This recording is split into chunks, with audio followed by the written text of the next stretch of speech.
Kita semua sama-sama dapat waktu 24 jam dalam sehari. Tapi kenapa? Kok banyak orang nasibnya berbeda? Kenapa kok ada orang yang miskin, terus ada orang yang kaya? Kenapa kok ada orang yang pemalas, terus ada orang yang disiplin? Lo punya 24 jam, 8 jamnya lo pakai buat tidur, artinya sisa 16 jam. Dan kemungkinan besar, dalam 16 jam ini, lo nggak benar-benar menggunakan waktu lo dengan maksimal. Lo suka keteteran, kerjaan lo nggak beres tepat waktu, lo nggak fokus harian, dan siklus ini berulang terus-menerus. Setelah nonton video ini, lo pasti bisa memaksimalkan waktu lo dalam sehari dengan lebih baik. Jadi jangan di skip-skip dan nonton sampai habis supaya lo benar-benar paham. Sekarang bayangin, lo punya toples kosong dan lo dikasih 3 jenis batu-batuan. Ada batu besar, ada batu kerikil, dan ada pasir. Terus lo dapat objektif buat memasukkan 3 jenis batu-batuan tersebut ke dalam toples yang lo punya. Pertanyaannya, batu-batuan yang mana duluan yang lo masukin ke dalam toples lo? Kalau lo mulai dengan isi pasir duluan, terus isi batu kerikil, terus baru yang terakhir batu besar, maka nanti ujung-ujungnya batu besarnya ini nggak akan muat semuanya, karena udah keisi sama pasirnya duluan. Tapi, kalau lo isi dengan batu besar duluan, terus batu kerikil, terus pasir, jadi urutannya dibalik nih, itu akan fit perfectly. Nah, alasan gue ceritain ini ke lo semua, itu karena gue pengen kalian refleksiin cerita tadi dengan kehidupan nyata. Anggaplah batu besar ini adalah prioritas paling besar dalam hidup lu. Ini adalah hal yang paling penting dalam hidup lu. Terus batu kerikil itu adalah hal yang gak sepenting batu besar. Dan pasir itu adalah hal yang paling tidak penting dibanding batu besar dan batu kerikil. Memaksimalkan waktu dengan baik adalah gimana caranya lu bisa ngatur prioritas lu. Dengan lu menempatkan batu besar terlebih dahulu, artinya lu memprioritaskan hal-hal paling penting yang ada di hidup lu. Dari sini, kita tahu kalau kunci utamanya itu ada di prioritas. Kalau lu prioritasin hal-hal yang nggak penting, nanti hal yang penting beneran jadi nggak keurus. Tapi kalau lu prioritasin hal yang penting dulu, maka semuanya akan terurus dengan baik. Ya, you get the idea ya. Nah, prioritas ini sebenarnya juga berbeda-beda ya, tergantung dengan tujuan dan fokus kita saat ini. Mungkin ada orang yang tujuan dan fokusnya saat ini pengen membentuk badan, maka prioritasnya dia ya olahraga dan jaga makan. Ada juga orang yang mungkin lagi fokus membangun bisnis, maka prioritasnya dia ya meeting, brainstorming, dan lain-lain. Jadi akan lebih mudah bagi lu untuk tahu prioritas lu ketika lu udah punya tujuan. Nah, sekarang gue akan sharing beberapa hal yang krusial dan penting menurut pengalaman gue untuk memaksimalkan waktu. Yang pertama, rutinitas malam. Banyak orang ngomongin betapa pentingnya rutinitas pagi, lu pagi harus meditasi, lu pagi harus olahraga dan segala macem. Tapi jarang ada orang yang ngomongin betapa pentingnya rutinitas malam. Padahal menurut gua, rutinitas malam ini lebih penting daripada rutinitas paginya. Karena ini mempersiapkan lu untuk hari berikutnya. Nah, apa aja yang harus dilakukan dalam rutinitas malam? Yang pertama, evaluasi hari lu. Apa yang kurang dari hari ini? Apa yang bisa diimprove besok hari? Ini akan ngebantu lu memaksimalkan waktu di keesokan harinya. Karena lu tahu apa yang kurang, lu tahu apa yang bisa diimprove. Jadi lu bisa lebih baik setiap harinya. Yang kedua, bikin plan untuk keesokan harinya. Cara paling gampang yang biasa gue lakuin adalah list 3 hal paling penting yang wajib dan harus gue lakukan besok.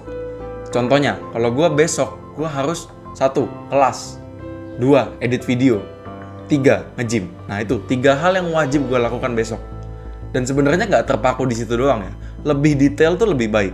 Ketika lu udah bisa rencanain hari lu besok, gue jamin lu akan lebih fokus keesokan harinya. Jadi besok ketika lu bangun, lu udah punya panduannya nih, lu udah tahu mau ngapain. Dan bukan berarti harus perfect juga. Yang namanya rutinitas tuh pasti ada molor-molornya, pasti ada imperfectionnya, pasti ada hal-hal yang di luar kendali kita. Tapi esensinya, tujuan utamanya adalah supaya kita sadar dan kita tahu apa hal-hal yang benar-benar penting dalam hidup kita. Masalahnya, kebanyakan orang tuh bahkan nggak nge-plan harinya.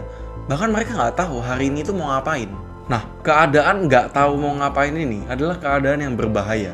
Karena artinya lu nggak tahu tujuan lu nggak tahu apa yang benar-benar penting di hidup lu, dan lu nggak tahu prioritas lu. Ini adalah satu-satunya pintu yang bisa menjerumuskan lu untuk melakukan hal-hal yang nggak produktif dan nggak berguna.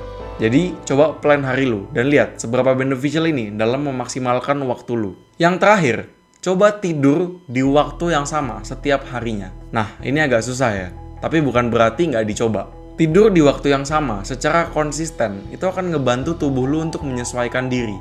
Jadi ketika udah deket-deket jam tidur, sebisa mungkin hilangin segala distraksi-distraksi yang nggak jelas dan nggak penting. Lihatnya gini aja deh, lu udah kerja keras seharian, tubuh lu udah capek seharian, artinya lu butuh istirahat yang layak. Karena tubuh lu harus siap untuk bekerja keras lagi keesokan harinya.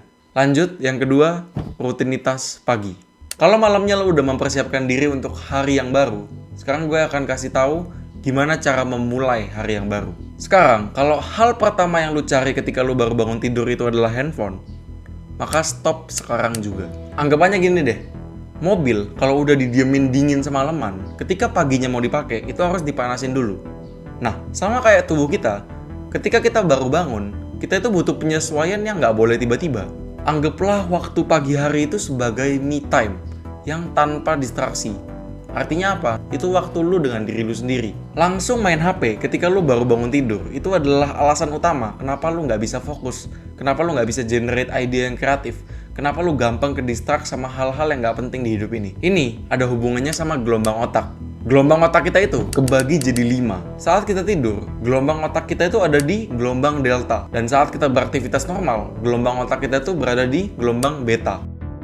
Nah, pada saat kita baru bangun tidur, gelombang otak kita itu nggak langsung lompat dari delta ke beta, tapi dia harus ngelewatin 2 gelombang lain yang namanya theta dan alpha. 2 gelombang ini, yakni theta dan alpha, itu nggak boleh langsung di-skip begitu aja.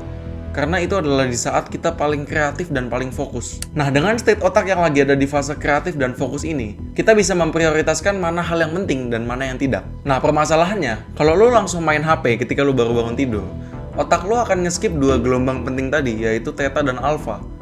Inilah yang bikin lo jadi gampang ke distract seharian.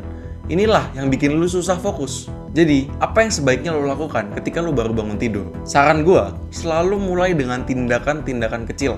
Kemenangan-kemenangan kecil. Contohnya, rapiin kasur lo. Rapiin kasur ini kan sebenarnya tugas yang simple ya. Tapi justru tugas-tugas kecil yang kayak gini, itulah yang dibutuhkan otak lu saat pagi hari. Anggapannya, ketika lu baru bangun tidur terus lu rapiin kasur, otak lu nerimanya sebagai penyelesaian tugas pertama di hari ini. Jadi ada kemenangan kecil yang di-trigger di situ. Tugas-tugas kecil ini adalah yang akan menyiapkan tubuh lu, memanaskan tubuh lu, agar lebih siap dalam menghadapi tugas-tugas yang lebih berat later in the day. Yang kedua, yang gue saranin adalah baca buku. Seperti yang gue bilang sebelumnya, ketika kita baru bangun tidur, otak kita itu lagi ada di state yang paling kreatif dan paling fokus. Which means, ini adalah waktu terbaik untuk lu menerima suatu informasi, menyerap ilmu. Karena fokus lu masih tinggi-tingginya. Dan yang terakhir yang gue saranin adalah lihat kembali plan yang lu udah buat tadi malam. Ini bisa ngebantu lu untuk ngingetin lu lagi apa yang harus lu lakukan hari ini. Apa hal yang bener-bener penting di hidup lu. Sehingga nanti lu nggak gampang kedistraksi sama hal-hal yang nggak penting. Yang ketiga, hapus segala macam distraksi. Distraksi itu secara general ada 2 tipe ya, distraksi internal dan distraksi eksternal. Distraksi internal itu adalah distraksi yang berasal dari dalam diri kita sendiri. Rasa cemas, rasa khawatir, gak bisa fokus, dan lain-lain. Seharusnya, hal itu sudah cukup terminimalisir ketika lu sudah melaksanakan rutinitas malam dan pagi yang udah gue jelasin tadi. Kalau emang masih ada, tips gue untuk mengatasi distraksi internal itu adalah dengan hidup lebih sehat. Mulai olahraga, makan yang sehat, tidur yang cukup. 3 itu aja. Dan lihat seberapa besar dampak kesehatan terhadap kedamaian pikiran. Nah, untuk distraksi eksternal, ini adalah distraksi yang berasal dari luar diri kita. Contohnya adalah orang-orang di sekitar kita. Nah, ini makanya ya, menempatkan diri di lingkungan yang tepat itu adalah hal yang sangat krusial. Karena kalau lu menempatkan diri lu di sekitar orang-orang yang salah, ujung-ujungnya mereka akan jadi distraksi dan penghambat buat lu. Lu jadi sulit untuk fokus sama tujuan lu. Jadi, tips dari gua adalah belajar untuk bilang no, bilang tidak. Mungkin lu lagi fokus buat ngejar sesuatu, tiba-tiba ada ajakan nongkrong gak jelas yang gak produktif, ajakan party gak jelas. Simple, belajar bilang no.